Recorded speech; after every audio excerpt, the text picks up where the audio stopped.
let's start at the beginning. What made you want to do a Star Trek show? Well, to be honest with you, bro, I have loved Star Trek since I was very young. And if I could go back and tell the 12-year-old Vic that someday he might have the opportunity to walk onto the bridge of the Enterprise or walk down the corridor into the transporter room in uniform, playing Captain Kirk would be it would be impossible. It would never happen. The 12-year-old wouldn't believe me, and he believes a lot, but he wouldn't believe that. He's a naive kid, but he wouldn't believe that. Let me stop you there. Were you a fan at the age of 12? Oh my God! Really? Are you kidding? This is for they don't know. Is he kidding? Bro, I know you. Listen. By the time I was 12, I could quote just about every episode of the entire dialogue track of any episode of Star Trek. I ate, slept, and breathed the original series of Star Trek. I had a trumpet case that I had partitioned up into 3 compartments, and I would tape record on cassette. Look it up. Because this is before VHS. They're little rolls of tape, and I would record the shows. Before DVR. Sorry, DVR. If VHS didn't.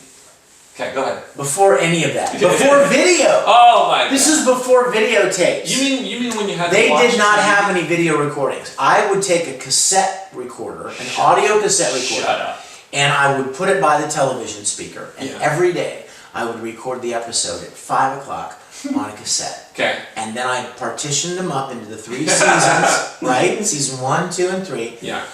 And here's what I would do. I would record them, and then at night, I would put the cassette player under my pillow. Whoa. And I would listen to these cassettes as I was going to sleep, like the uber nerd that I was. And so consequently, I memorized the episodes, the music cues. I could hear the scenes in my mind.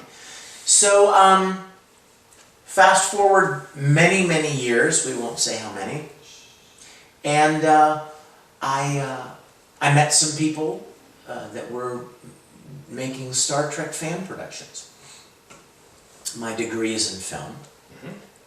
My background and experience is in shooting and directing and lighting and editing and Star Trek, so it seemed like the perfect marriage. So I directed an episode for a great group of guys called Starship Farragut. I directed their episode last year. What was the name of the episode? It's called The Price of Anything. It's going to be coming out very soon. Okay, great. And we really hit it off, had a great time. They had built an amazing bridge, an amazing replica of the bridge.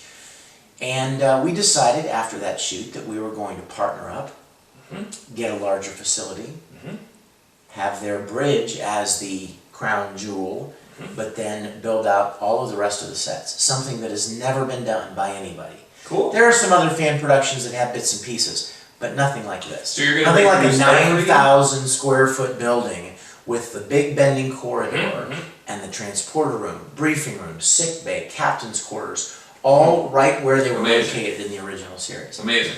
So that is where the concept of Star Trek Continues came from. It takes place exactly where the last episode left off. Okay. In fact, there is a vignette online we recently released that literally starts a minute before the ending of the last Turnabout episode. Intruder. Turnabout Intruder was the last episode. He's good. Right. We recreated the last minute of that episode, shot for shot, frame for frame, line for line. And then they get into the turbo lift, and where the original episode ended, ours just continues. It continues. I see what you did there. See? So yeah, exactly, just like that. Okay, great. So our first episode, we shot that. We shot a couple of other vignettes that we're going to be releasing, kind of strategically releasing leading up to our first episode, which we'll be shooting at the beginning of next year. I do not want to give too much away, but I will tell you, it is a sequel to an original series episode. Interesting. I know they already did that, though. There's already a Wrath of Khan movie. You can't remake Wrath of Khan. It's actually the Wrath of Sulu. But I know it's That's cool. It's a sequel episode, and we actually have the guest star that was in the original. Wait a minute, episode so the guy who's reprising in- his role.